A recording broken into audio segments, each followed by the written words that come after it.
Este programa transcribe, ¿no? Qué gracioso eso. Bueno.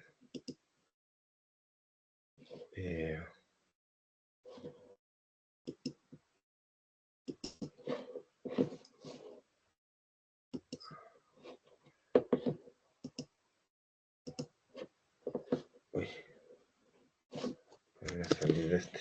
Y ahora, ¿cómo me?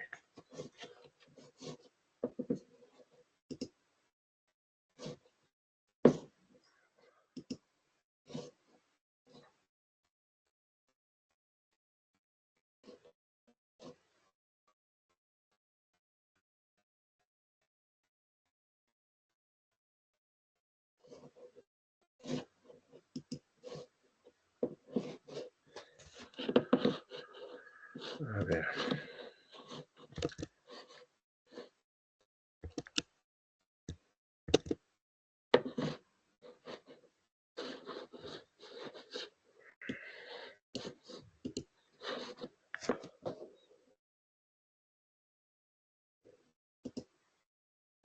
Ok, bueno.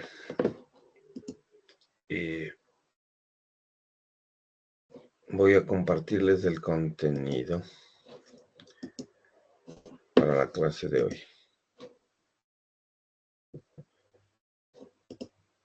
Ok. Bueno, vamos a... ¿Me confirman que se ve la pantalla, por favor? Sí, se ve, profe. Ok. Bueno, a ver, nosotros estamos un poquito atrasados en realidad en relación a lo que hemos avanzado con los otros compañeros y es importante tratar de terminar porque tenemos que hacer algunas actividades, entonces eso es importante. Bueno, vamos a tratar de terminar en esta clase. Esta clase está siendo grabada y ustedes la van a poder descargar de YouTube. Yo les voy a pasar el link de descarga para, bueno, para que la vuelvan a ver los que quieren verla o las personas que no pueden asistir por muchas razones, ¿no? No hay luz ahora, es una situación bastante compleja, entonces pueden verla después cuando tengan la posibilidad de hacerlo y además para que podamos enfrentar las nuevas actividades que tenemos a futuro. Bueno, entonces vamos a seguir avanzando. Nosotros habíamos visto hasta la clase anterior las 4 primeras características que las estoy subrayando del derecho ambiental. Y lo que vamos a ver ahora es una quinta característica a la que le vamos a llamar la vocación redistributiva, ¿no? La vocación redistributiva como concepto se podría resumir en lo que los economistas denominan internalizar las externalidades, ¿ya? En general, internalizar las externalidades tiene que ver o está relacionado con un sentido de alguna manera económico, ¿no? Un sentido económico. Y en general, entender esta idea de las externalidades, en primer lugar, implica analizar que en toda actividad humana, todas las actividades que nosotros hacemos, en general pueden verse valorativamente como actividades que favorecen a unos y perjudican a otros. O sea, no necesariamente las actividades que nosotros realizamos pueden ser catalogadas como buenas o malas, porque eso es un ejercicio digamos, de valoración muy personal, ¿no? Depende de cada persona. Es una cuestión que a veces está anclada en cuestiones morales y tal, pero una actividad que nosotros realizamos puede provocar el beneficio de unos y el perjuicio de otros. Eso, digamos que es un poco más asentado en la vida real, en los casos concretos. Las externalidades en general son factores o resultados que tienen una connotación negativa, ¿no? Las externalidades son factores o resultados derivados de una actividad que tienen, es una connotación, digamos, que no le favorece, ¿no? A la persona o al ambiente. El ejemplo más clásico de una externalidad es la contaminación. Los economistas le llaman a la externalidad contaminación. Pero recuerden ustedes que como en economía todo está anclado a un valor. Entonces esa contaminación tiene un valor, se valora. Y por eso ellos hablan de esta internacionalización de las externalidades. Vamos a ver en un ejemplo cómo podemos nosotros, digamos, mostrar esto, ¿no? Vamos a suponer que vamos a hacer, digamos, vamos a buscar una idea, ¿no? Supongamos que este cuadrito que ustedes ven en pantalla es un terreno, ¿ya? Vamos a suponer que es un patio, el patio de nuestra casa, ¿ya? El patio de nuestra casa. ¿Ya? Entonces, este es el patio propio, vamos a decir, ¿no? El patio propio, ¿ya? Y esta que está acá al lado que ustedes ven es el patio del vecino, ¿ya? Resulta que en este patio, ¿no es cierto? El vecino, ¿no es cierto? Ha plantado un árbol. Vamos a ver si tengo por aquí una figurita. Ojalá me ayude el internet, que a veces es un poco demoroso. Ya, perfecto. Eso, perfecto. Vamos a poner un árbol frondoso, un árbol que en realidad nos cause un poco de problemas, ¿ya? Este es un arbolito, entonces que vamos no, a ver dónde está esta.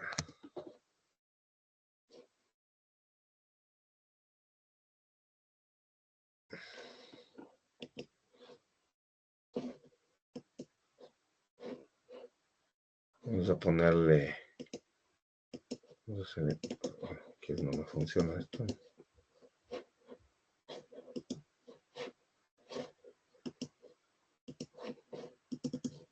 Está con...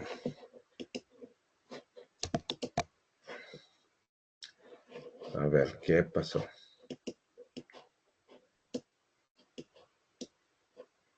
Bueno.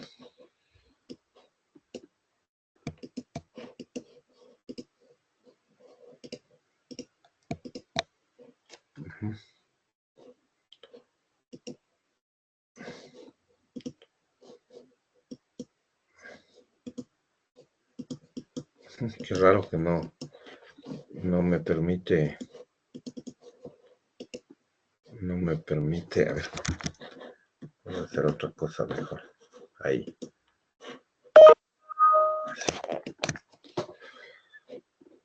Eso, ahí estamos.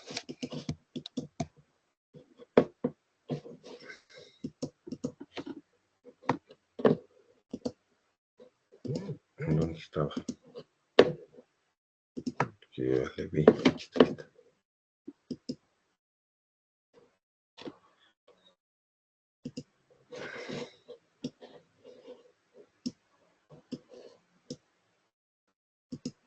Bueno, no le logro colocar en el centro, pero bueno, más o menos para el ejemplo, ¿no?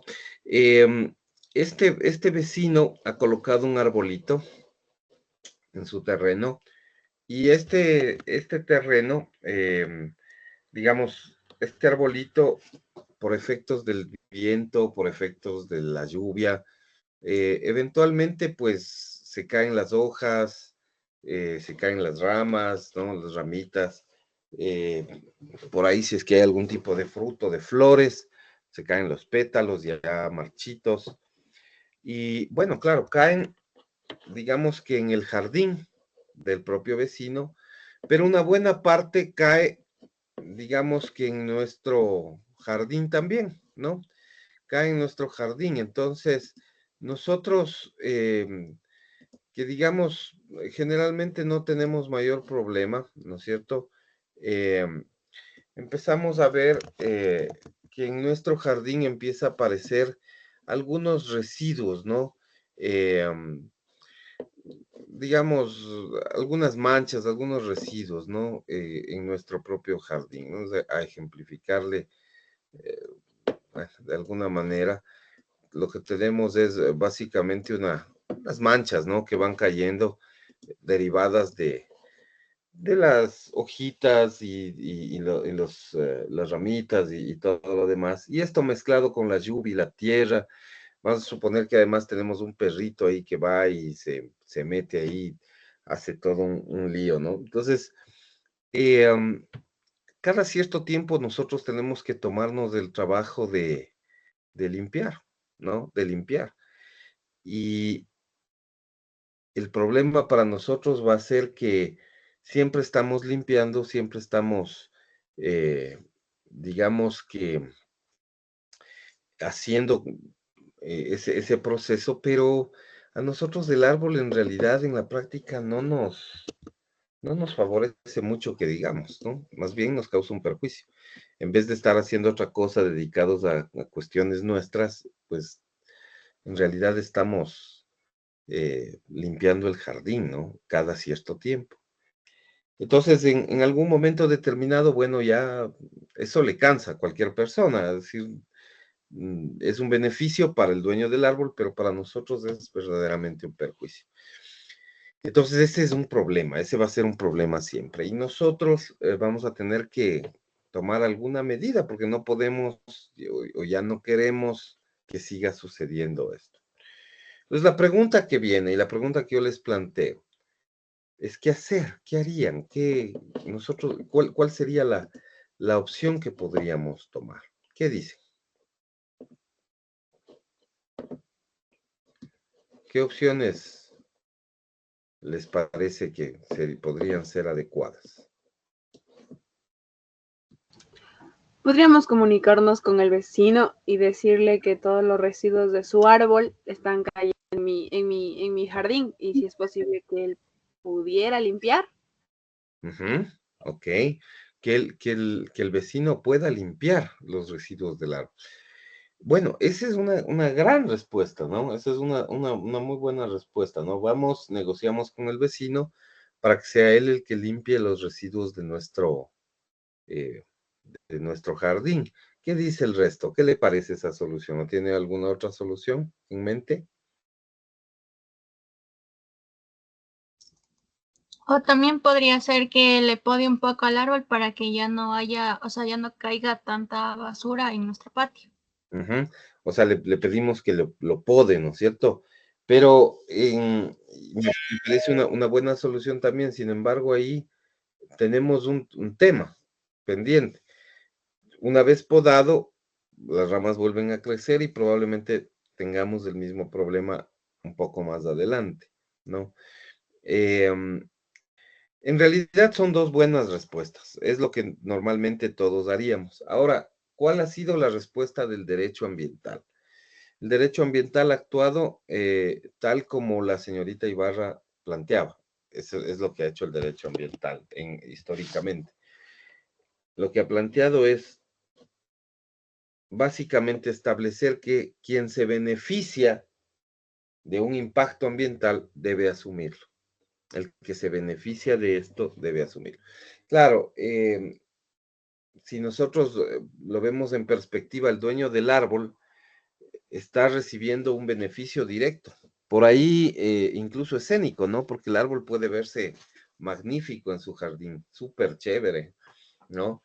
Puedes llevar ahí a sus amistades y digamos, se sientan ahí eh, digamos, a departir ahí, a estar reunidos, a tomarse un café, con esa vista, con un árbol hermoso. Pero claro, ese árbol eh, le va perjudicando al otro, al que recibe todos los desechos sin tener ningún tipo de beneficio. Entonces, el derecho ambiental y por ahí también la economía ambiental, lo que han hecho es plantear que esta basura que genera el árbol, que es lo que nosotros llamamos externalidades, se internalicen. Es decir, los costos derivados de sanear ese impacto ambiental de la basura generada por el arbolito no esté incorporado en el presupuesto o en los costos de quien no se beneficia del árbol, sino de quien sí se beneficia. Entonces, que sea el vecino el que limpie, ya sea que lo haga por sí mismo, ya sea que contrate, porque al final del día lo que va a pasar es que sea que contrate o sea que lo haga por sí mismo, el tiempo que le toma va a tener un costo económico, o el contrato que haga va a terminar teniendo un costo económico, y eso es algo trascendente, ¿no? Em, ese es un tema bastante particular, ¿no? Que nosotros eh, nos planteamos desde esa perspectiva en materia ambiental. Entonces, internalizar las externalidades significa que quien tiene la actividad que provoca impactos y que afecta a otros, bueno, internalice, haga suyos de esos costos, de esos gastos, y maneje ese tema de manera que no le cueste al resto, ¿no? Y hay muchos ejemplos de eso, ¿no? De cómo se van internalizando esas externalidades. Por ejemplo, ya hemos hablado varias veces también, el servicio de control de opacidad de la ciudad de Quito, entre otros, ayuda a tener, digamos que menos eh, niveles de contaminación en la ciudad, ¿no?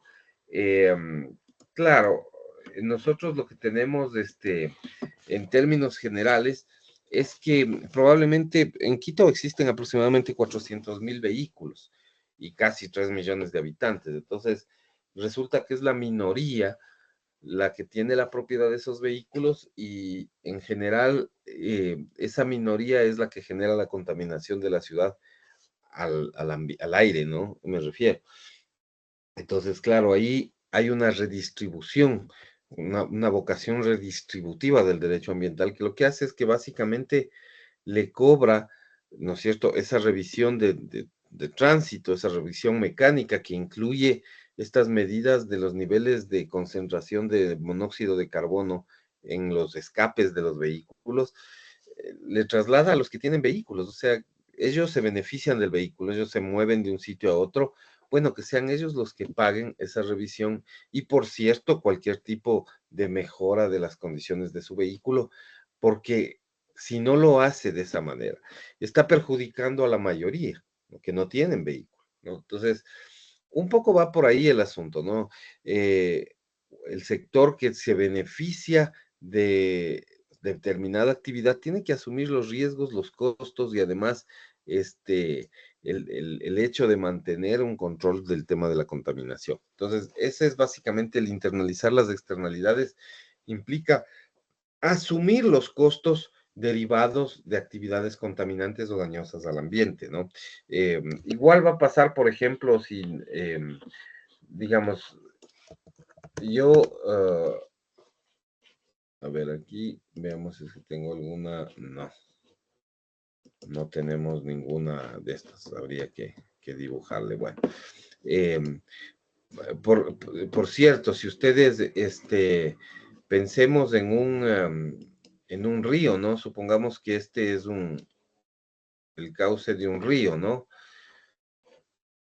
Aquí vamos a poner otra. Ya, supongamos que esto que vemos aquí es el cauce de un río, y digamos que tenemos una fábrica, puede ser de alguna sustancia, ¿no? Que puede llegar a ser contaminante, y que está pues cerca del río, ¿no? Cerca del río. Entonces, si esta persona llega a realizar una descarga, por ejemplo, de algún material que sea eh, altamente contaminante, digamos, lo descarga directamente al río. La descarga contaminante viene, eh, digamos, puede ser cualquier cosa, puede ser es un hotel, puede ser una actividad metalmecánica, industrial. Si el agua que está descargando al río, ¿no es cierto?, es un agua contaminada, efectivamente, esa agua contaminada que se descarga en el río va a afectar a todos los pobladores que están aguas abajo, ¿no? Entonces, les va a ocasionar una externalidad porque seguramente se van a ver afectados sus cultivos, que van a, digamos, a consumir agua que no es de buena calidad, que está envenenada hasta cierto punto. Sus animales van a tomar agua que no es de la mejor calidad. Entonces van a haber efectos y esos efectos son externalidad. ¿Qué es lo que vamos a hacer? Bueno, en general, bajo esta perspectiva, el dueño de ese emprendimiento, de esa actividad, ¿no? De cualquier naturaleza que sea, debe asumir los costos, ¿no? De darle el tratamiento previo a la descarga, por ejemplo, ¿no? Tener una trampa una trampa de grasas, tener, digamos, un sistema de tratamiento, ¿no es cierto? Con piedras, con piedras, digamos, de diferentes tamaños que le ayuden a contener eh, digamos, los componentes extraños al agua, por ahí un biodigestor, qué sé yo, pues algunas opciones que existen como para procesar esa agua y que cuando se dé la descarga, el agua, digamos, esté en condiciones al menos consumibles, o sea, no digamos que esté potabilizada, porque eso pienso que sería muy difícil, pero sí al menos que esté apta para el consumo de plantas y animales, ¿no? Y que cumpla el rol que se necesita desde el punto de vista del riego. Bueno, eso es básicamente lo que se plantea, ¿no? Lo que se pide y que se haga de esa manera, ¿no? Bueno, eso básicamente con esta función redistributiva, esta vocación redistributiva del derecho ambiental. Preguntas, por favor. Profe, y en ese ejemplo que nos dio, la fábrica es la que se hace cargo del control de los residuos. Claro, debería, ¿no? Debería. La fábrica, en teoría, yo sé que a veces esto, digamos, colisiona con la realidad, que a veces ustedes me van a decir, no, pero si eso no pasa, eso no-". Bueno, puede ser que en ciertos momentos no pase, pero la teoría es esa, o sea, la vocación del derecho ambiental es una vocación de redistribuir los efectos negativos derivados de una determinada actividad para asignarle ese peso o ese costo a quien genera la actividad, porque se está beneficiando finalmente de esa actividad. Entonces, ese tipo de cosas habría que simplemente tomar nota, tomar en cuenta, y entonces ahí sí vemos cuál es la esencia de eso, ¿no? Básicamente. No sé si le contesta eso su pregunta. Sí, profe, muchas gracias. ¿Ok? ¿Alguien más? ¿Está claro el tema este? ¿Alguien quería decir algo? ¿No? ¿Nadie? Ok, bueno. Sí, licencia, está claro. Ok, muchas gracias. Antes de olvidarme, quisiera que me hagan un favor. Pueden a ver, sí, pueden por favor en el chat de esta clase, ¿no? En el chat, por favor, pueden poner su nombre completo, pero apellidos, nombres, sus dos apellidos, sus dos nombres, ¿ya? O más, si tienen. Vayan poniéndole en este chat, por favor, vayan llenando su nombre completo, pero apellidos, nombres, ¿ya? Para, digamos, copiar. Si es posible, todo en mayúsculas, por favor, ¿ya? Todo en mayúsculas. Eso, perfecto. Castillo, Chacón, Alison, Brigitte. Perfecto. Eso, muchas gracias. Eso es lo que queremos. Por favor, tratemos de hacerlo digamos, en mayúsculas, ¿ya? Y apellidos, nombres, ¿no? Es para crear la lista. Bueno, esa es la idea, ¿no? Bueno, eso en cuanto entonces a esta función redistributiva, ¿no? A esta vocación redistributiva. Otra característica del derecho ambiental está relacionada con la primacía de los intereses colectivos. Este es un tema bien, digamos, bien particular, ¿no? Porque eh, se relaciona con algo que ya nosotros vimos, que fue el derecho público, ¿no? Es decir, una de las cosas que se suelen plantear es que el derecho ambiental es una de las ramas del derecho público, y como es una rama del derecho público, pues busca en términos generales el bienestar social, el bienestar general, el bienestar de la colectividad. Y bueno, eso se complementa con esta característica, ¿no?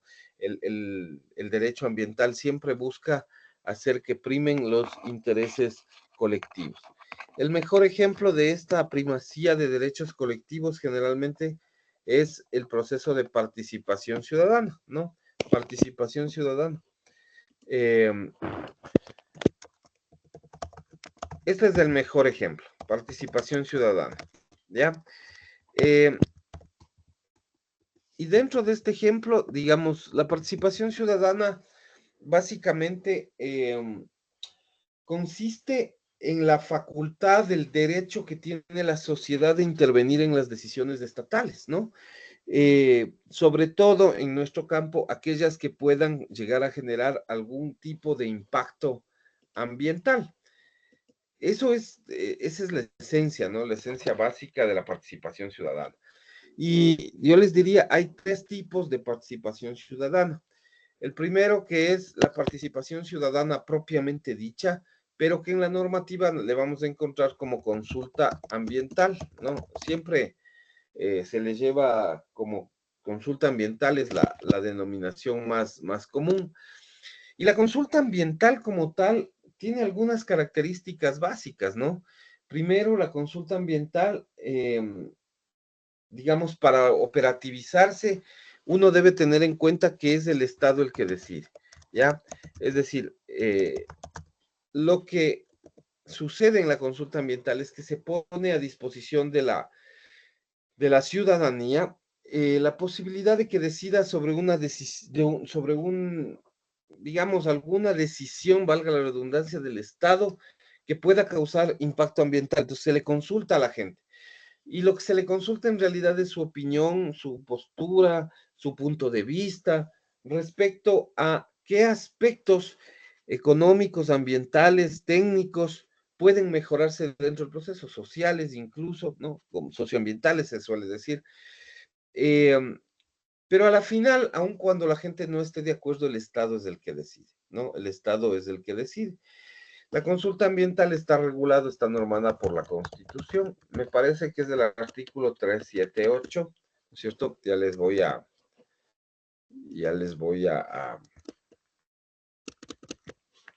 digamos, a confirmar, ¿no? Me parece que es del 378, pero como yo soy malo para acordarme los números de las normas, pues mejor les voy a...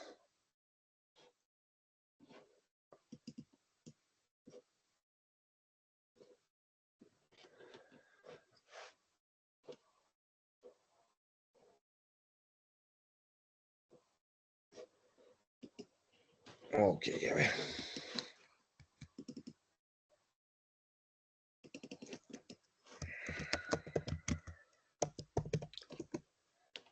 No es del 378. Entonces es 398. Es 398 así. ¿Ya? 398 así. Les copio para que ustedes le tengan en cuenta, ¿no?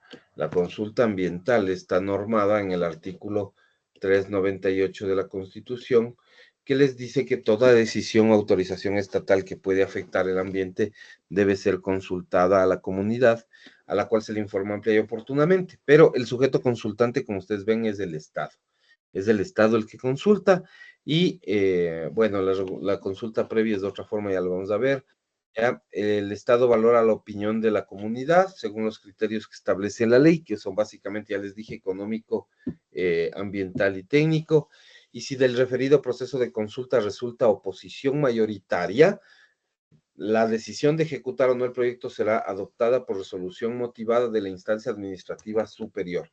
Esa instancia administrativa superior es del Ministerio del Ambiente y por lo tanto el Ministerio del Ambiente es el que decide si el proyecto se lleva a cabo o no, si la decisión se toma o no. Debe motivarlo, pero finalmente está en manos del Estado, no está en manos de la comunidad, ¿no? Y esto es algo que va, digamos que en sentido estricto es lo que ha causado más problemas a nivel nacional, ¿no? Razón por la cual han habido varios recursos de amparo en su momento, ahora recursos de protección, ¿no? Ha habido más demandas, ha habido planteamientos en relación a las, digamos, a los impactos generados por los proyectos. Entonces, esto es una cuestión que casi siempre nos pasa, ¿no? Casi siempre nos está sucediendo. Bueno, un segundo mecanismo, ustedes le ven, está en el mismo artículo 398, un segundo mecanismo se le va a denominar la consulta previa,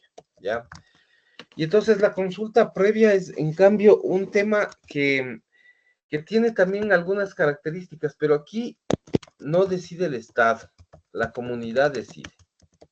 Esa es la característica peculiar de eso, ¿no? La comunidad decide, ¿ya? Y también otra de las cosas que nosotros, digamos, debemos considerar es que la consulta previa no es algo nuevo en el país. De hecho, en los 80 ya teníamos una especie de consulta, bueno, no una especie, la consulta desde los años 80, ¿no? Cuando el Ecuador suscribió el convenio 169 de la OIT,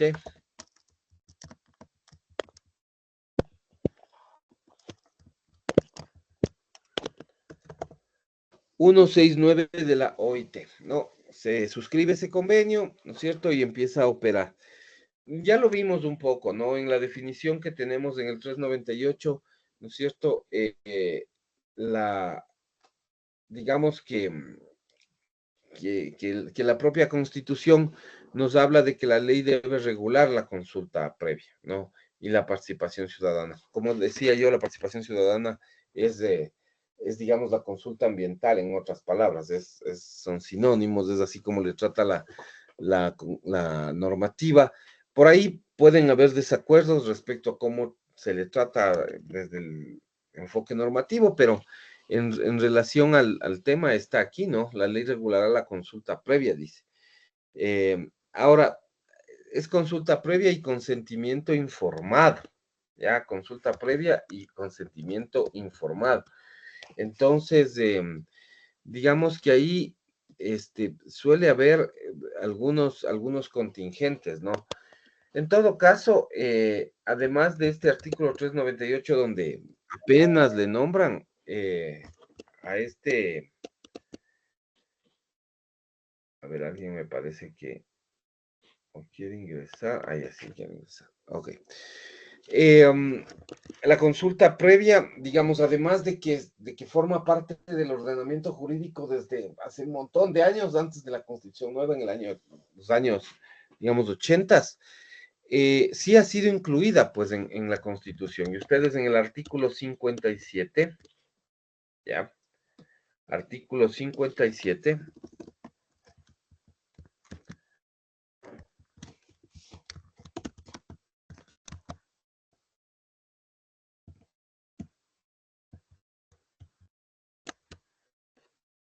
Ya, a ver, tengo aquí a alguien que quiere ser admitido, ok. Artículo 57, numeral 7, ¿no? Aquí se encuentra regulada. Uy.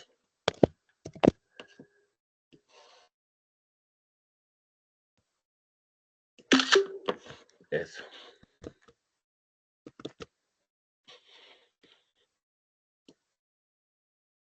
Entonces, el artículo 57 dice que se reconoce y garantiza a las comunas, comunidades, pueblos, nacionalidades indígenas de conformidad con la Constitución y con los pactos y convenios internacionales, declaraciones, demás instrumentos, los siguientes derechos colectivos. Y aquí les dice claramente que la consulta previa e informada es uno de esos derechos, uno de esos requisitos.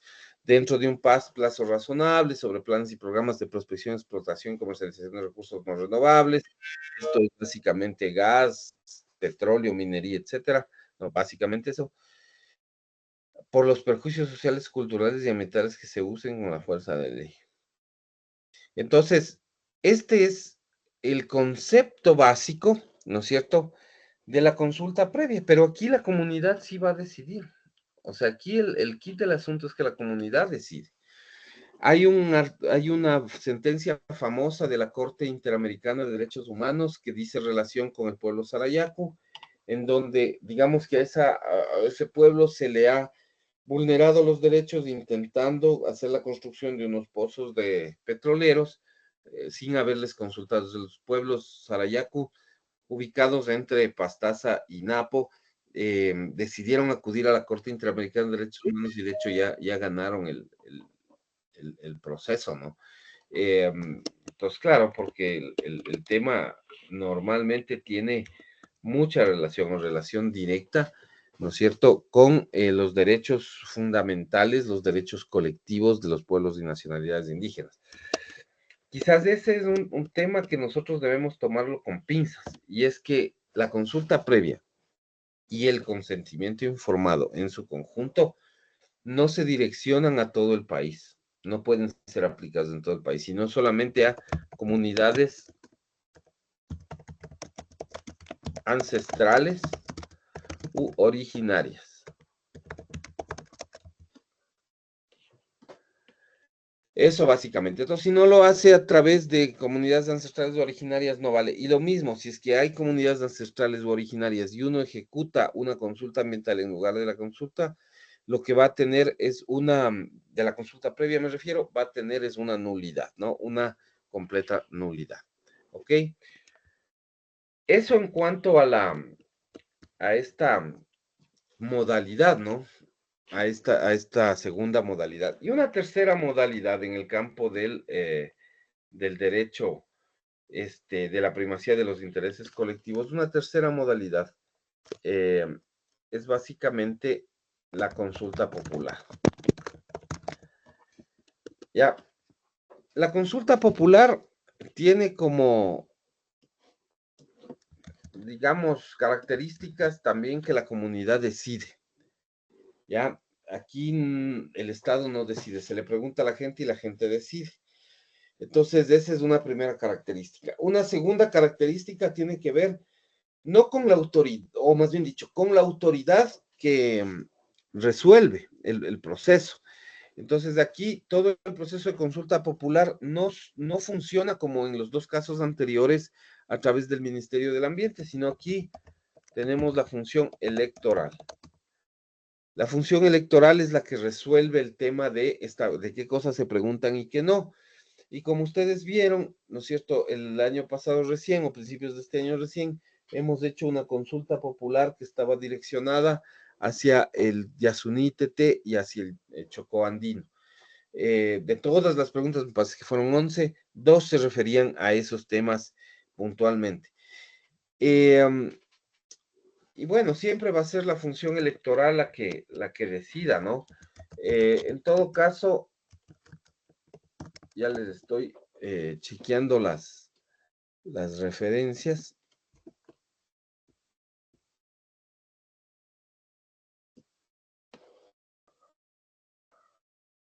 A ver, el organismo electoral, ya. Bueno, hay algunas reglas, ¿no? Ustedes pueden ver, yo no les voy a pasar el artículo 104 porque es un artículo bastante grande, pero ustedes pueden ver los mecanismos que se utilizan.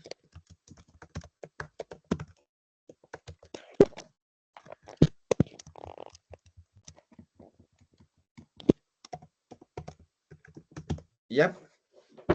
El artículo 104 de la Constitución se refiere específicamente a este derecho de la consulta popular, ¿no? Ahí está el procedimiento, cómo funciona, cómo opera. Esta es una figura no tan ambiental en realidad. Se puede usar para lo ambiental, sí, pero no es tan ambiental, de hecho. Es más bien digamos que su objetivo es más político que legalista, ¿no? Tiene un sentido más político. Y entonces, claro, es un mecanismo también para saber si la comunidad está de acuerdo o no, pero tiene también sus propias aristas, como ustedes ven. Entonces, la comunidad sí decide, pero quien los lleva a cabo es la función electoral. Listo, preguntas, por favor.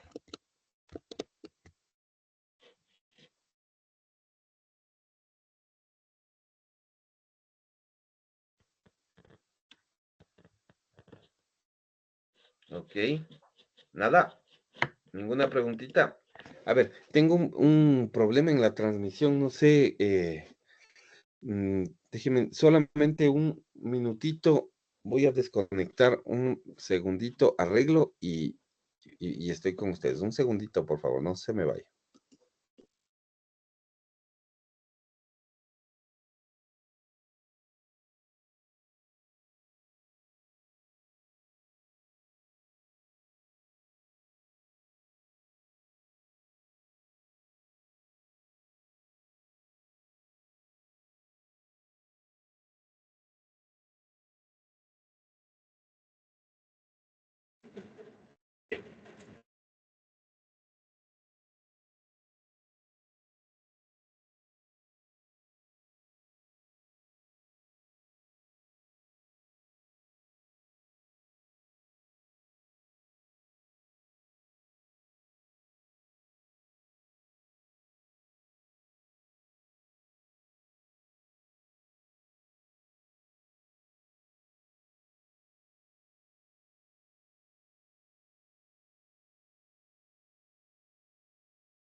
Ok, muchas gracias. Ojalá sí me funcione. Bueno, este, ok, no, no hay más preguntas, ¿no? No hay preguntas, quiero decir. Bueno, entonces, en sentido estricto, esta idea de la participación ciudadana es la que plantea la primacía de los intereses colectivos, que finalmente en la práctica entregarle información a la comunidad siempre va a ser favorecerle, ¿no? En sus intereses. Le va a favorecer en todos los intereses. Eso va a funcionar siempre de esa manera, ¿no? Es mucho más válido darle información a la comunidad. Y luego, bueno, pues está el tema de casi que dejarle decidir. Eso es una cuestión que uno puede debatir, es bastante debatible. ¿Cómo hacerlo? Eh, ¿Qué impactos tiene? Eso digamos que es imprevisible. Muchas veces la gente se opone a que se hagan proyectos de diversa índole, pero esos proyectos pueden tener impacto a futuro, ¿no? El mismo proyecto Yasuní Teté, fíjense lo que ha pasado con ese proyecto, es decir, la mayoría de la gente en el Ecuador votó porque se cierren las operaciones del proyecto y digamos que el mismo presidente nuestro actual estuvo favorable en un inicio, ¿no? En la campaña electoral, ahora ya ha dado muestras de alguna manera de que, digamos, no está tan de acuerdo, ¿no? Me parece que no está tan de acuerdo con el tema. Y entonces ahí empieza a haber algún tipo de inconvenientes, ¿no? El mismo a ratos parece que no está muy de acuerdo ha cerrado las operaciones, pero me parece que no está tan de acuerdo, porque obviamente el ingreso económico que han dejado de tener nos causa un poco de impacto, ¿no? Hoy en día. Es un poco complejo el asunto en realidad. Es bastante difícil el tema. Bueno, la ventaja de estar aquí digamos, en línea, es muchas veces que se puede tener acceso a cierto tipo de información que yo a veces quizás sí les puedo compartir en clase, pero a veces me es un poco difícil porque, digamos que como no, mi computadora como que no es compatible con el sistema que tiene la universidad. Ya buscaré algún mecanismo. No les puedo compartir la información audiovisual que tengo. Entonces, quizás acá pueda resultar más, digamos, más ejemplificativo, que ustedes vean lo que, qué significa o qué se hace, ¿no? En términos de lo que es participación ciudadana, sobre todo, ¿no? A ver, yo les estoy buscando ahorita tengo aquí algunos mecanismos, pero no sé, no están, parece aquí. Esto es 2013, ¿no? Tal vez 2014. A ver.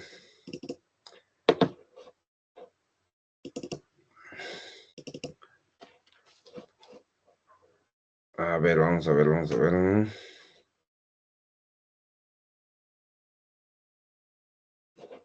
No, no está aquí.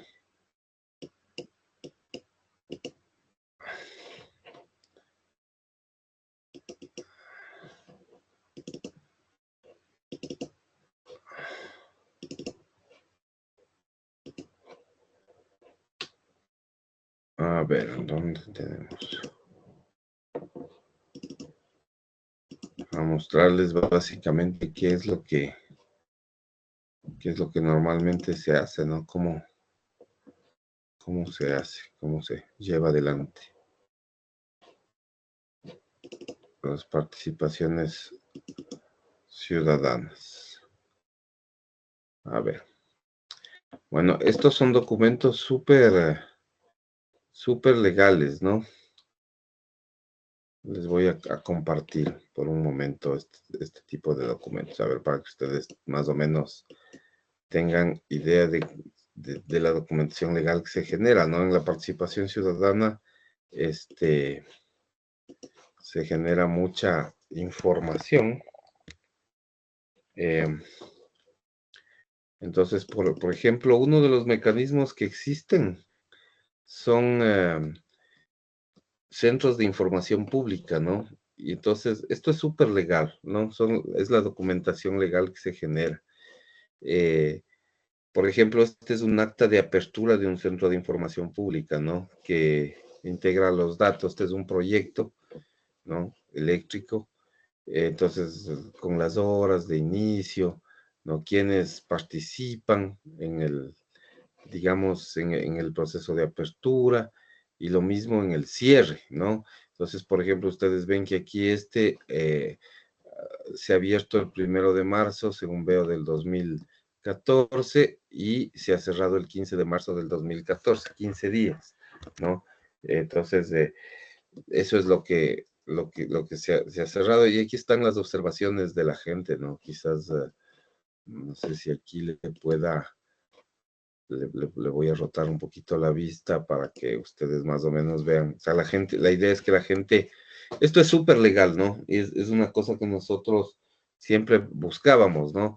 En este tipo de procedimientos, la legalidad nos pide que, digamos, se haga que la gente firme, ¿no? Que ponga los números de cédula, ¿no? Generalmente a veces hasta se les pide un poco la cédula, y luego les ponen ciertas observaciones.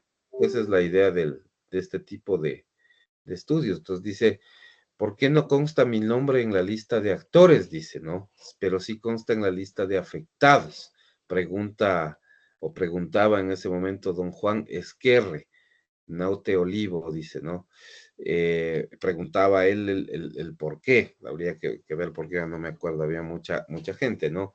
Aquí dice que le gusta la información, otro dice que le gusta, pero también hubiera sido mejor que se difunda más la información.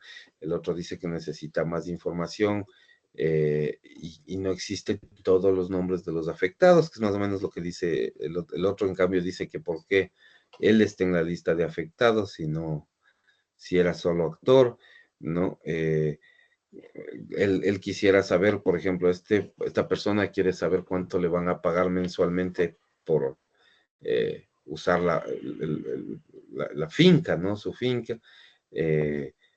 ¿Cuánto se necesitan? Se necesitan explicaciones sobre, bueno, no le entiendo muy bien, algo ecológico y una ayuda, ¿no? Me parece que dice, bueno, algunas cosas.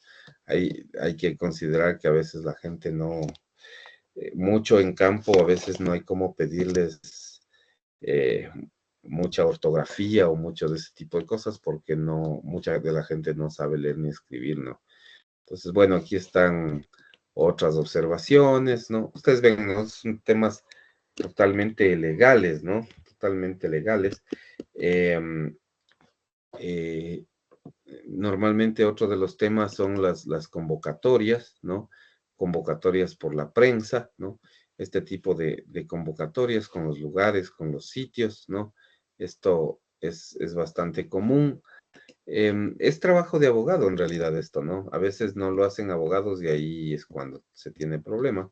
Normalmente este tipo de cosas deben ser preferiblemente armadas por abogados, ¿no?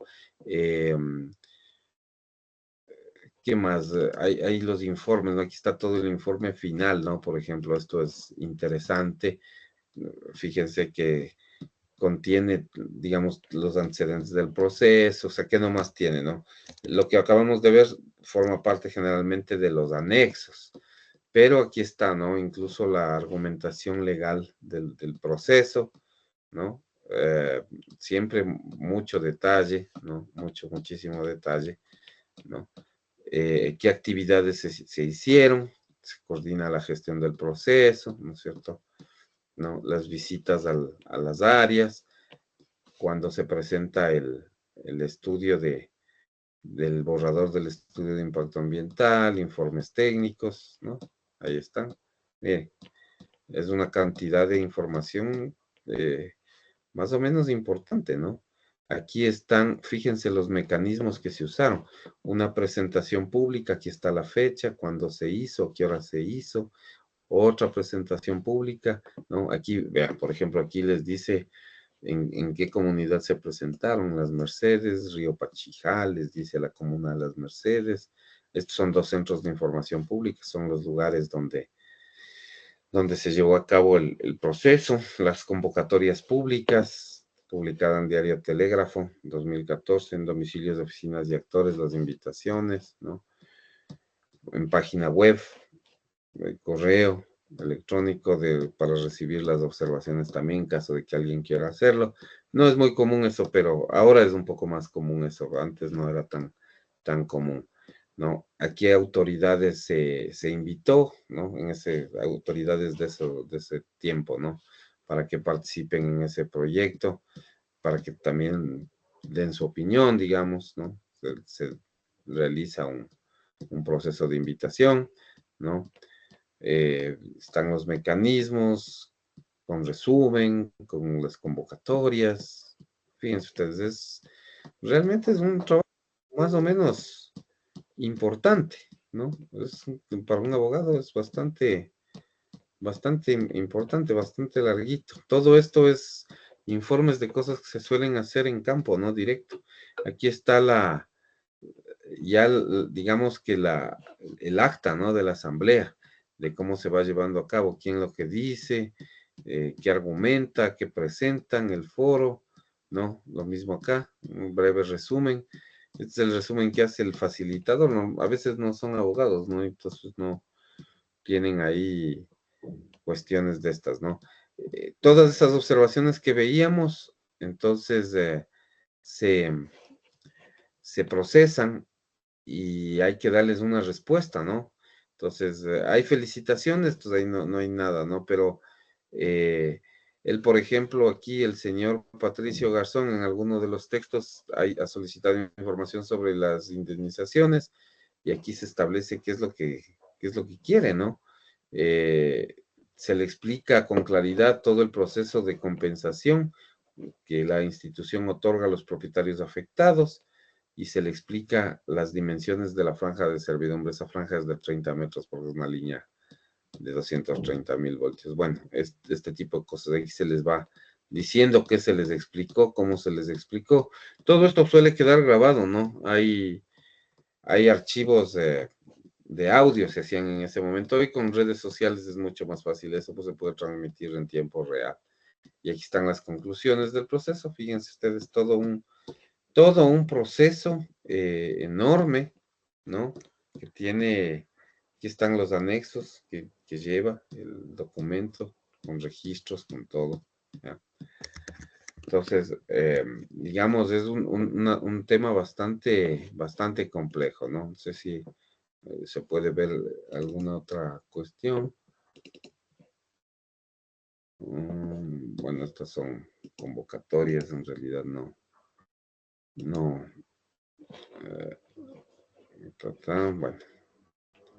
eso está.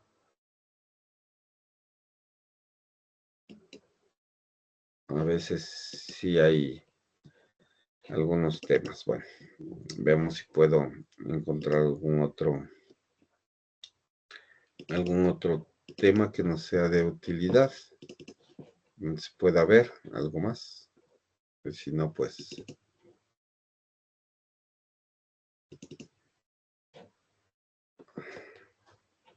Vamos aquí, hay algo.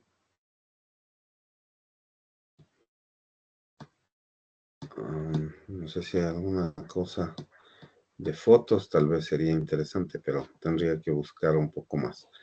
Aunque eso lo veremos más adelante, ¿no? En el capítulo que corresponde a esto, sí veremos. Solamente por mostrarles de pronto algo, ¿no? No hay aquí mayor cosa. Tengo que buscar un poco esta información para mostrarles, ¿no? Sí, no está aquí. No está necesariamente. Bueno, en fin, más o menos lo que quería conversarles es un poco eso, ¿no? Qué tipo de cosas se hacen, qué tipo de cosas, qué cosas son completamente legales, ¿no? De abogado. Eso básicamente, bueno. Siguiendo con el tratamiento del tema que nos ocupa. Bueno, eso en la primacía de los intereses, ¿no? Una séptima, digamos, característica es que se trata de un derecho multidisciplinar, es decir, que digamos que se relaciona con varias disciplinas.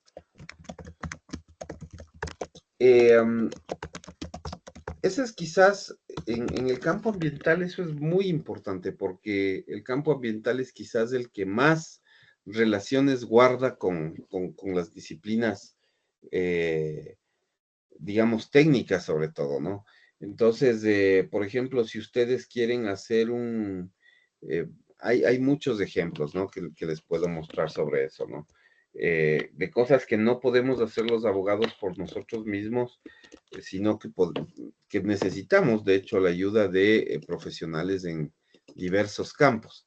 Entonces, por ejemplo, por aquí tengo algunas normativas también que les puedo mostrar, ¿no es cierto? Para que vean qué niveles digamos, de especialidad existen. Aquí están las normas, ya. Este es, por ejemplo, les voy a compartir la pantalla. Este es el registro oficial que ustedes van a ver. Ya les voy a poner este registro oficial. Sí lo miran, ¿no? Sí, profe. Sí, ok. Bueno, este registro oficial es un registro oficial bien particular. Tiene normas técnicas ambientales. Es decir, justo nos sirve perfecto para explicarles, ¿no?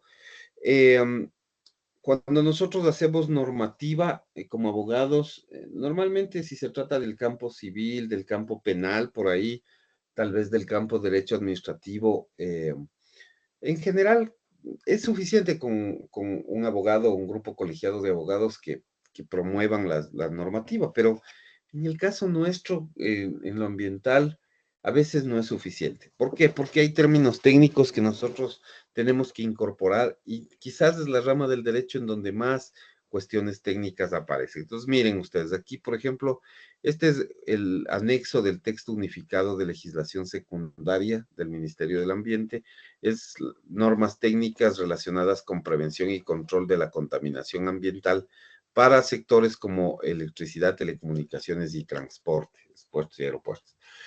Y pues miren ustedes la cantidad de normativa que hay, ¿no? O sea, control de la contaminación ambiental del agua en centrales termoeléctricas, del agua en centrales hidroeléctricas, ¿no? Del recurso suelo en centrales de generación de energía eléctrica, del aire en generación termoeléctrica, ¿no? Luego, miren, para puestos, ¿no? En agua, en recintos portuarios, puestos terminales portuarios, están, digamos, embarcaderos, ¿no? Básicamente. Suelo en puestos portuarios y terminales portuarias.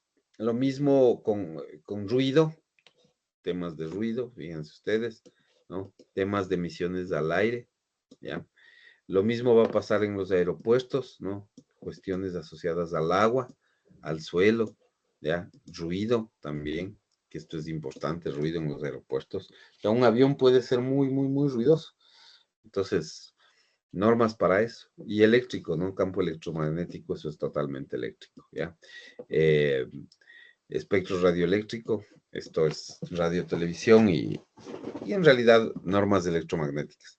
Entonces, ustedes pueden ver, fíjense, por ejemplo, esta que tiene agua en centrales termoeléctricas, necesita, o sea, necesariamente por lo menos un ingeniero mecánico y un ingeniero eléctrico, mínimo, ¿no? Para poder redactar esto, ¿ya? Para que nos ayuden, digamos, explicándonos qué es una central termoeléctrica, por ejemplo, qué es un agua de escorrentía, por ejemplo, ¿ya? Y normas, ¿no? O sea, requisitos que se requieren. Quizás estas son las partes del abogado, ¿no? La parte administrativa es generalmente del abogado. Uy. ¿Cómo llevar adelante el proyecto? No, pero ya las partes operativas son de ingeniero. Esto es totalmente de ingeniero, ¿no? En qué sitios se ejecutan, en qué áreas, qué pasa con los efluentes que vienen donde se mezclan agua y aceite. O sea, fíjense cosas de esas, ¿no? Que nosotros a veces no manejamos. Miren, es un documento importante. Este, por ejemplo, son los límites. Hemos hablado de esto. Límites permisibles, ¿no? En una central termoeléctrica, ¿qué es lo que se genera como contaminantes? Bueno, aquí está, un listado. Hidrógeno, cloro activo, materia flotante, temperatura, sólidos, químico, oxígeno, ¿no? Hierro, cromo, sulfuros, cobre, plomo, zinc, aceites grasos. O sea, todo esto se sale de una central termoeléctrica y va a los ríos. Pero ¿cómo debe ir? O sea, ¿por qué va a los ríos? Porque obviamente está conectado al sistema de alcantarillado, pero no puedes descargar directamente al alcantarillado. Entonces tienes que tener un límite máximo permisible. Por ejemplo, aquí te dice hidrógeno, con un pH, que es el famoso pH, de 5 a 9 es ácido, ¿no? Pero o sea, no puedes tener más de eso, porque si no ya estás incumpliendo, ¿no? Cloro, 0.5 miligramos por litro, ¿ya? 0.5 miligramos por cada litro de agua. No puede haber más, ¿no? Claro, porque si tú le cloras al agua se vuelve venenosa, ¿no? O sea, el cloro es útil para limpiarle, ¿no? Entonces, dentro de ese proceso, ¿ya? No puede haber materia flotante en el agua, por ejemplo, ¿no? Eso no puede haber, tiene que quedarse. Entonces, tú tienes que usar por ahí una trampa de una red, ¿no? Para que el material flotante se quede, no caiga al agua. Y así, ¿no? Entonces, fíjense ustedes, todos los petróleo, ¿no? 20 miligramos por litro, es poquito, ¿no? Y allí están límites permisibles. Hay algunas cosas que les dicen que no debe haber, ¿no? Ausencia. Generalmente hay cosas, material flotante, ¿no? Porque eso generalmente causa contaminación y es difícil de procesar plásticos y así, ese tipo de cosas. Bueno, miren, fíjense ustedes, todo un proceso, ¿no? Todo un proceso. ¿ya? Mecanismos. Entonces, generalmente se requiere esto, ¿no? Se requiere en términos técnicos, ¿no? ¿Eh? Por ejemplo, aquí, cuando queremos hacer un monitoreo de diversidad biológica, ¿ya? ¿Qué es lo que hay que monitorear? Que haya fitoplancton, zooplancton, ictioplancton, bentos, peces, ¿no? Y tenemos que presentar un informe en este sentido para saber si no se han muerto, si han disminuido, si han aumentado, qué sé yo. Entonces, son elementos, ¿no? Todos son elementos, digamos, técnicos, ¿no? Uno de los elementos que a mí en particular me gustan mucho son la parte eléctrica, ¿no? He trabajado muchos años en eso también. Entonces, ellos, por ejemplo, miren, esta es una configuración de medición, ¿no? La línea de transmisión, cómo debo medirle, de qué sitio a qué sitio, ¿no? Perpendicularmente o, digamos en perfil lateral, como dice aquí, o perfil longitudinal a lo largo y ancho, ¿no? Básicamente. Los árboles, ¿a qué distancia deben estar? Dice 15 metros, ¿no? Entonces, es interesante, ¿no? Las curvas de cómo deben salir las mediciones.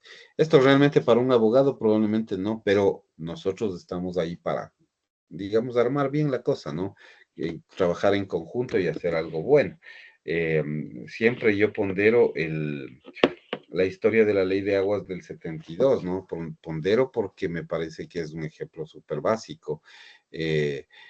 La primera ley de aguas en 1832 se hizo para tratar de llegar a fuentes de agua, ríos y lagos que estaban en propiedades privadas.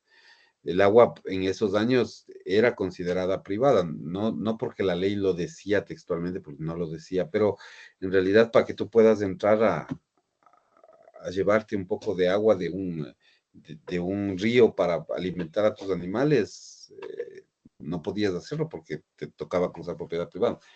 Entonces, ese es un tema que los abogados durante 140 años no pudieron solucionar y lo solucionaron en el 72 a través de la dictadura con ingenieros hidráulicos, ¿no? Digamos que redactaron una ley que favoreció el acceso. Eh, claro, con términos técnicos. En mi criterio, la mejor ley que ha habido hasta ahora de aguas en materia técnica, ¿no? Porque quizás la ley que hay ahora, que derogó la del 72, es una ley que tiene mucho más de social, pero tiene mucho menos criterio técnico. O sea, tiene sus pros y sus contras, ¿no? Pero en términos generales, técnicamente hablando, esa ley del 72 es inmejorable. Fue tan inmejorable, imagínense ustedes, que en el 71 era presidente Velasco Ibarra, se declaró dictador, enterándose ya de que no contaba con el apoyo militar. Finalmente los militares efectivamente le sacaron del cargo y, digamos en el 72 se asumieron el control, contrataron un equipo técnico, crearon la ley de aguas y la publicaron como decreto supremo, ¿no? Esa ley de aguas del 72 fue decreto supremo, es decir, era una imposición de la dictadura. Pero, y esta es la particularidad, ¿no? A pesar de que fue una imposición de la dictadura, fue tan buena y tan necesaria esa ley, que aun cuando volvimos a la democracia en el 79, 7 años después, eh, nunca se derogó. O sea, las instituciones públicas siguieron trabajando con la misma ley durante nada más y nada menos que 32 años, ¿no? 32 años, porque se codificó en el 2004, finalmente, ¿no? 32 años después de su expedición. En el 2004 se codificó y, claro, eso ya le dio la fuerza del ya se publicó, se votó en el Congreso Nacional, en ese entonces no se llamaba Asamblea, en el 2004, se votó y llegó a tener vigencia como una ley nacional, pero a los 32 años. Lo cual marca mucho la idea de que se trataba de una ley que era correcta, ¿no? Era correcta, pero no es el producto solo de un grupo de abogados, era un producto de un trabajo conjunto. Y como ven, en materia ambiental, eso es algo que siempre funciona bastante bien. Ok. Preguntas, por favor.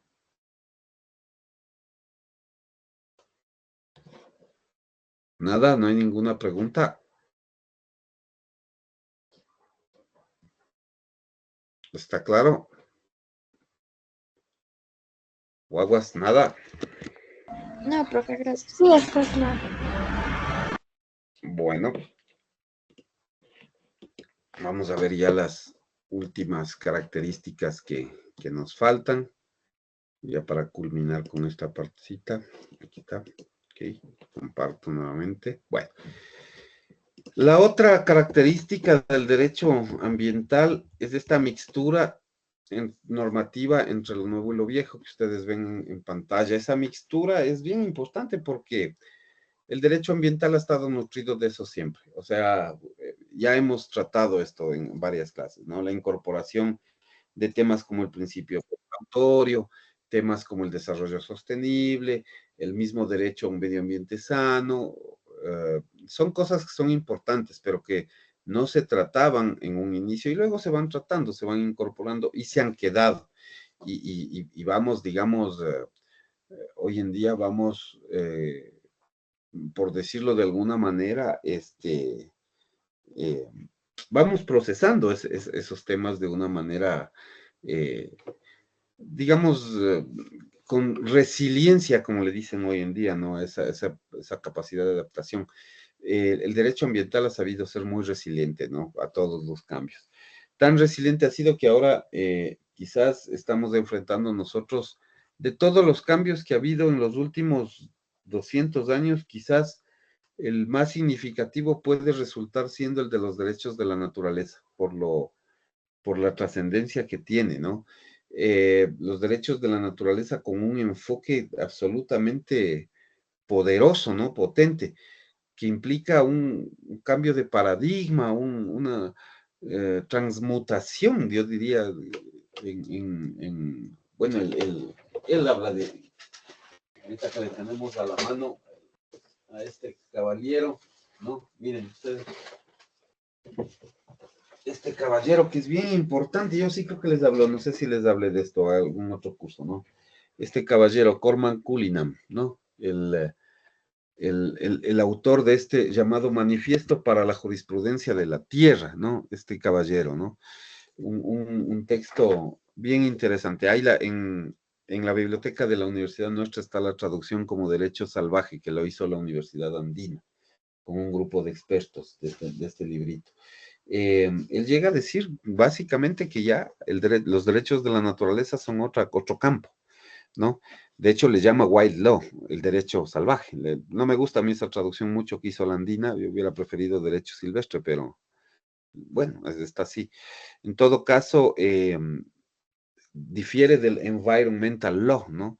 Y este otro caballero que también a mí me gusta mucho, ¿no? Que es de la ecología de la ley, ¿no? Una visión un poco contraria, pro derechos de la naturaleza, que son, digamos, están planteando un debate que nos va a tomar unos 20 años de trabajo y en materia ambiental es un campo en exploración, ¿no? En donde hay un verdadero cambio de paradigma que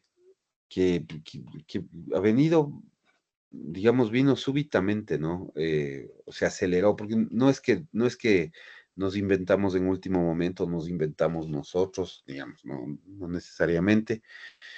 Ha habido varios precursores, ¿no? Del tema. Ha habido varias gente que ha trabajado en eso, ¿no? Hay algunos, ¿no? Mira este, por ejemplo, del año 89, 1989, los derechos de la naturaleza, ¿no? Los derechos de la naturaleza, ya en el 89. Bueno, ha habido un proceso a nivel mundial y es un cambio de paradigma profundo. Entonces, y como digo, Cormac Cullinam dice que está fuera del derecho ambiental incluso. Y eso es algo que con lo que está conviviendo el ámbito ecológico, ambiental, el derecho mismo, estamos conviviendo con eso y estamos enfrentando esta idea de pasar, de transmutar cosas que han sido objetos, ¿no? La naturaleza como un objeto a ser un sujeto de derechos. Es una cosa bien profunda, bien compleja y bien interesante al mismo tiempo. Entonces, el derecho ambiental ha sabido adaptarse a eso, vivir lo nuevo y lo viejo en conjunto. Ok, preguntas, por favor. No, profe. Está claro entonces, ¿no? Bueno, y finalmente, la otra característica del derecho ambiental es esta transnacionalidad, ¿no? El derecho ambiental es transnacional. Algunos autores dicen transfronterizo también. Esto es, transfronterizo es bastante adecuado, bastante correcto también. No confundir con globalización, porque la globalización es integradora del planeta. La globalización quiere decir una integración del mundo. Lo transnacional no llega hasta allá. Es más allá de las fronteras, pero no llega a ser de todos. Llega a vincularnos con ciertos países con los que mantenemos recursos naturales en común. El ejemplo más clásico aquí en Sudamérica es el de la Amazonía, que representa la cuenca del Amazonas, del río Amazonas, donde estamos Colombia, Brasil, Ecuador y Perú. Y esa es, digamos, toda esa estructura es la que compartimos juntos. Entonces, cualquier daño en la Amazonía, pues, le perjudica a ese ecosistema. Pero está más allá de las fronteras, o sea, si tú vas por el río Aguarico, por ejemplo, yo tuve la oportunidad el año pasado de estar por ahí navegando en el río Aguarico, pero navegado otras veces por ahí, pero acá abajo en la frontera, ¿no? En la parte de Yasuní. Claro, ahí pasas 20, 30 metros más abajo de donde yo estaba, ya es del Perú. Y sigue siendo el mismo río, y entonces si hay una emergencia ambiental, pues se contamina el mismo río, es completamente transnacional, ¿no? La contaminación no mira fronteras, se puede ir más allá. Entonces, tiene un tema en este sentido, ¿no? Tiene un tema bien interesante, bien importante que está asociado a ser integrador de ciertos temas, ¿no? Hay en los 90 el famoso caso del glifosato, ¿no? De las fumigaciones con glifosato, ¿no? Que generaron conflicto entre el Ecuador y Colombia, ¿no? Porque los colombianos, siguiendo el plan Colombia que tenían de erradicar totalmente la siembra y producción de coca, de hoja de coca, fumigaron, digamos, fumigaron en todo el país con glifosato, ¿no? Que es básicamente un compuesto químico venenoso, digamos, que puede causar, digamos, estaba destinado digamos, a pulverizar los embrios de coca en Colombia. Pero claro, lo hicieron muy cerca de la frontera en cierto momento, de la frontera con Ecuador y el veneno, pues, ustedes saben, se transporta con el aire, las partículas.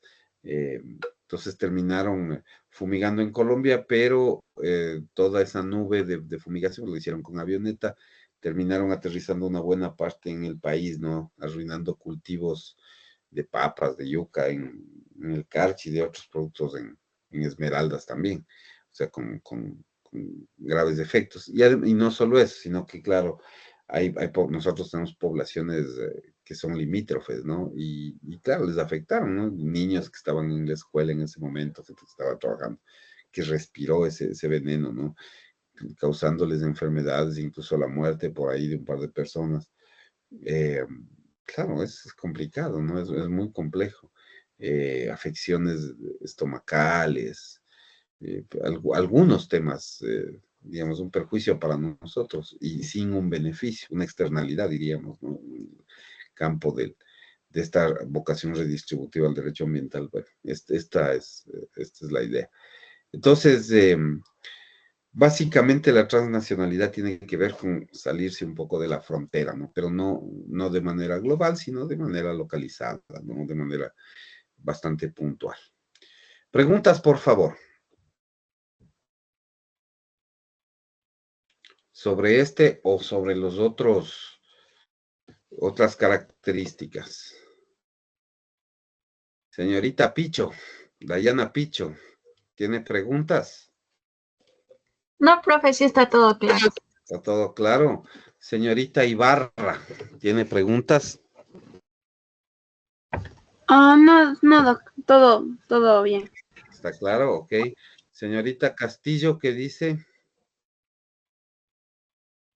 No, profe, igual todo está bien claro. Ok. Señor Sánchez, ¿qué dice usted?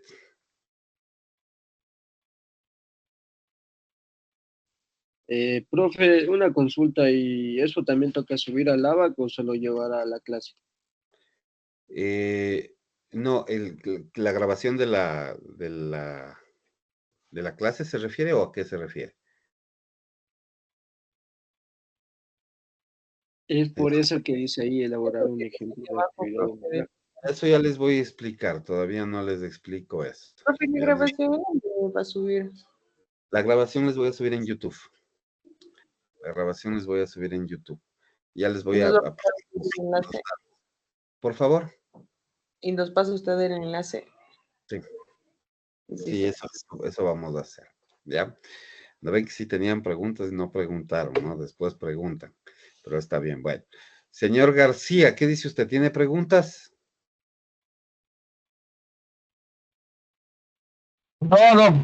Todo claro para mí. Está claro, ok. Sí. Señorita Flores, ¿preguntas? No, Liz, todo claro. Todo Gracias. claro. Señorita Ubillus, Sí, profe, todo está claro. todo está muy claro, muy bien. Señorita Llanes, ¿tiene preguntas? No, profe, muchas gracias. Ok. Señor Barragán, ¿preguntas? No, profe. No. Señor Melo, señorita Melo, perdón. ¿Preguntas? ¿No tiene preguntas? Está desconectada, creo. Señorita Ailín Carmilema. ¿Tiene preguntas? Doc, la señorita Yanes no estaba en la casa, estaba en la calle. Entonces supongo que va a estar conectada con datos al teléfono. ¿Qué? Eh, Y sí estoy. no, la señorita Melo me refiero. La Ajá, Ah, señorita, eso, Melo, Dayana Melo. Ella estaba en la calle, no está en la casa. Entonces va a bueno, estar conectada con los datos. ok. Y la señorita Carmilema, Sí, profe, no, no tengo ninguna duda. no tiene dudas. Bueno, a ver, ok, les voy a explicar cómo vamos a hacer el tema, ¿no? Cómo vamos a llevar adelante el tema, ¿ya? A ver, les voy a compartir. ¿Dónde está? Aquí está. A ver. Ya, vamos a hacer una actividad. Yo les voy a ver, primero les voy a pegar a estas tres para que ustedes tengan.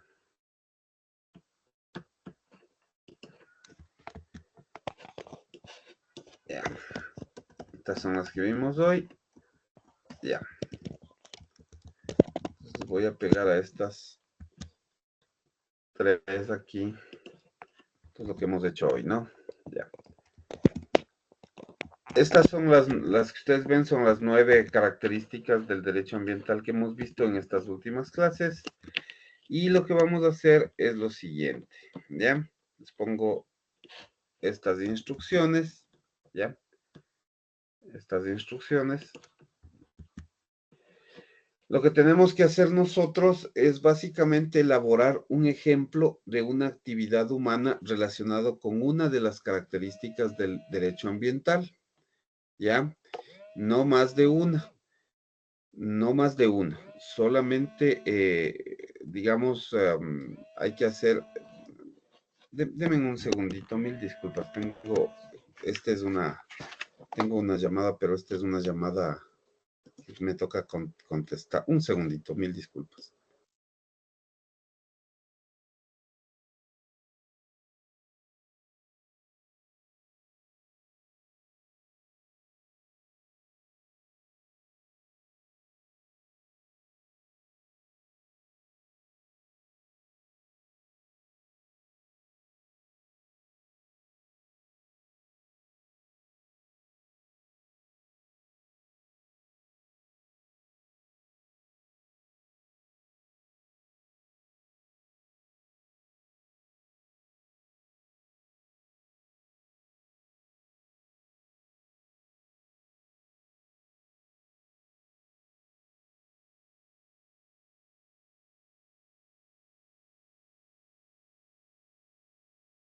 Ok, a ver, gracias, mil disculpas. El tema es el siguiente, ¿no? Vamos a elaborar un ejemplo de una actividad humana relacionada con una de las características del derecho ambiental.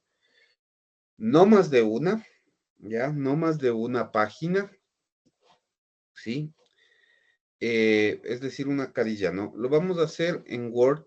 Por favor, no lo hagan en otro tipo de archivo, hagamos en Word y me envían a mi correo que está en pantalla. Hay que llevarlo impreso. Con nosotros nos vemos, no el miércoles, este era para el otro curso. Nosotros nos vemos el día lunes, me parece que es 30 de septiembre. ¿Ya?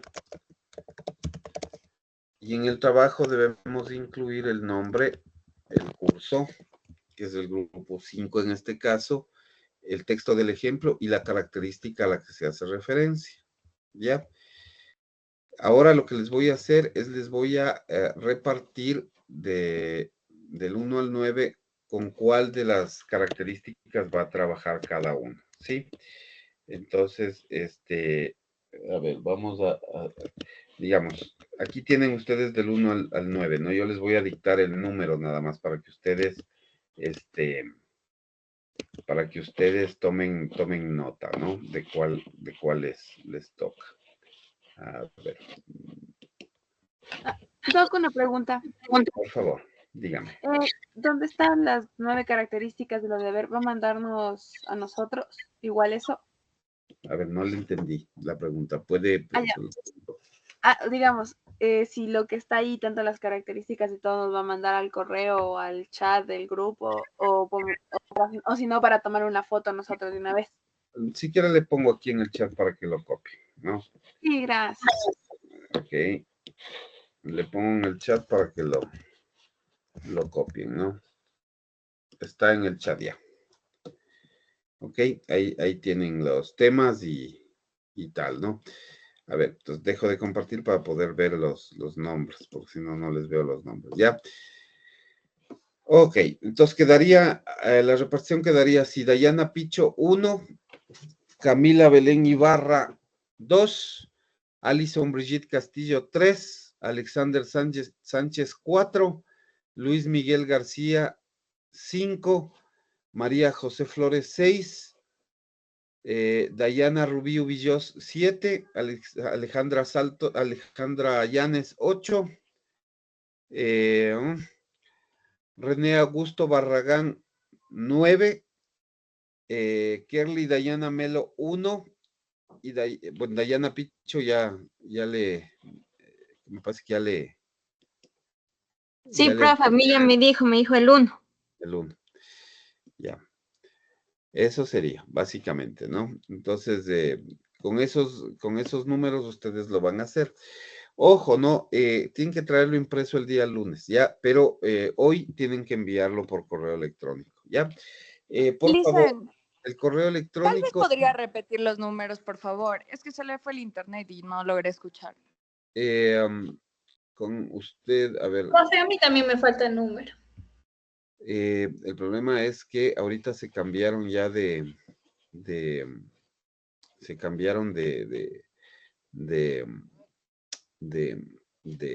¿cómo es? De posición, y ya no les veo exactamente cómo están, pero, a ver, haríamos con Ailín Belén Camilema haríamos 1 y con María José Flores 2. ¿Ok? Doc, ¿hasta qué hora de ahora, de hoy? A ver, ¿hasta qué horas? ¿Qué cosa? De mandar el deber, ajá. Ya, no lo manden más allá de las 9 de la noche, por favor. No, Ya. de hecho, a ver, sí, no lo manden más allá de las 9 de la noche porque viene el otro grupo también. Y entonces ahí se empiezan a mezclar los correos y es difícil verles. Entonces, Profe, los que estamos sin luz. lo mandan antes. Es un trabajo muy facilito. Tiene No, que... sí, pero es que ahorita póngase, yo estoy sin luz. O sea, yo estoy conectada en la laptop compartiéndome datos. Pero ¿a qué horas viene la luz en su casa? Uy, no sé. Recién nos acabaron de cortar. Ya. Bueno, o sea, en último caso, no lo manden más allá del día de mañana a las 10 de la mañana, pero, o sea, sí les recomiendo que lo hagan hoy hasta las 9, que es, digamos, están cortando más o menos 2 horas, ¿no? Es lo que más o menos he 4 visto, horas, Doc. o 4. Entonces, nosotros ahorita tenemos las 3 de la tarde, ¿no? Si le cortaron, probablemente vaya hasta las 7 de la noche. En todo caso, yo les doy una solución que es mucho más útil. Escríbalo a mano, le tomo una foto y me manda la foto por correo con el teléfono, ¿ya? Eh, lo que sí, porque lo que tienen que hacer es traerlo impreso el día lunes, porque vamos a trabajar con eso.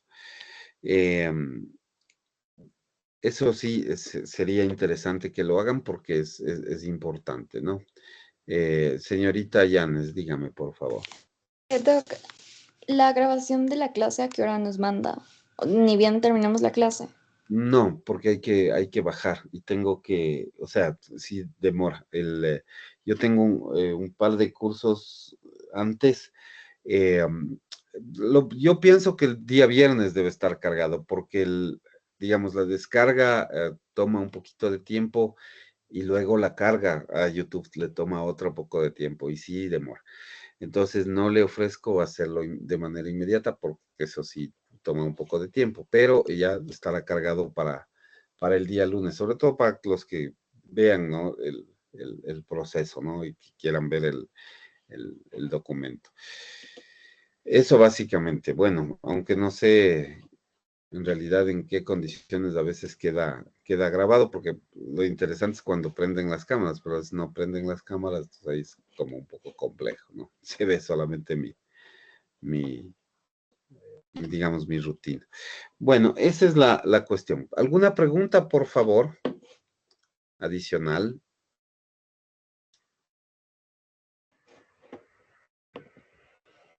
¿No? ¿Está claro todo?